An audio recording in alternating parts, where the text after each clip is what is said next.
The creation of the first nuclear bomb by scientist J. Robert Oppenheimer is the unlikely inspiration for Dr. Atomic, an opera written by Pulitzer Prize-winning composer John Adams in 2005.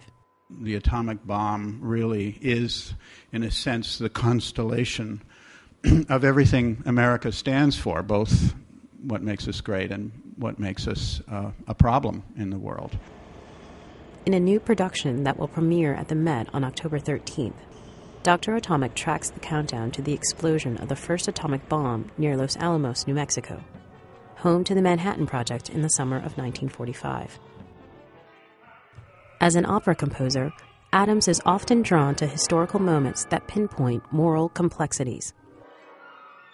Dr. Atomic represents American ingenuity, principles of freedom, the fight against fascism, but also the onerous responsibility of having been the first country to develop a weapon that can destroy all human life, and also having this terrible guilt of being the only country that's actually used a nuclear weapon.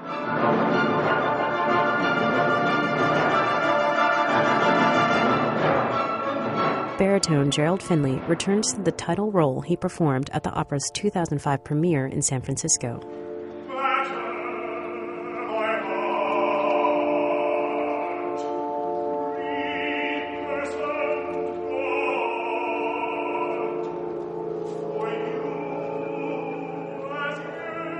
The Met's new production is helmed by first-time opera director Penny Woolcock. Coming from a film background, one of the great challenges for me was having to make everything happen inside a box. And I found the constraints both kind of incredibly frustrating initially and fantastically liberating. And on stage, in a way, you can be kind of deliriously inventive. And we started with certain images of some cloth mountains from a Polish production in the 60s. And I had an image of a sculpture made by an English sculptor called Cornelia Parker. It's called Cold Dark Matter, where she blew up a shed and then collected all the little bits and pieces that had lain around and suspended them from wires. So there was a sense of seeing something in the middle of an explosion.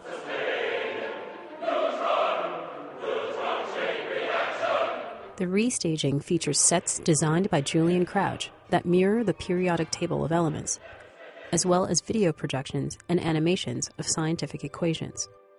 I know absolutely nothing about science, so I've put several things in there to help sort of imbecilic people like me and understand things better, I suppose. Woolcock, who has never directed for the stage, was inspired by the scientists at the heart of the story. One of the things was discovering how interesting these people were and how exciting this project was. And there was a huge amount of debate about the ethics of what they were doing.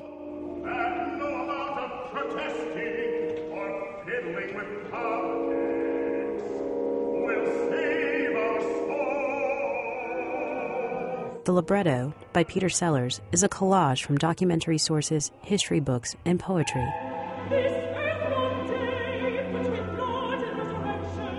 Kitty Oppenheimer, who is the voice of the feminine moral consciousness, largely speaks through the poetry of Muriel Rukeyser, who was a mid-century American poet.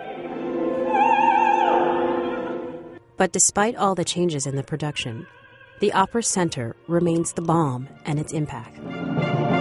One of the amazing things that I think Dr. Atomic does is to make you think about something that you believe that you understood before. And I think that's one of the great things about music, is that there's a kind of beauty in the sort of horror of it as well.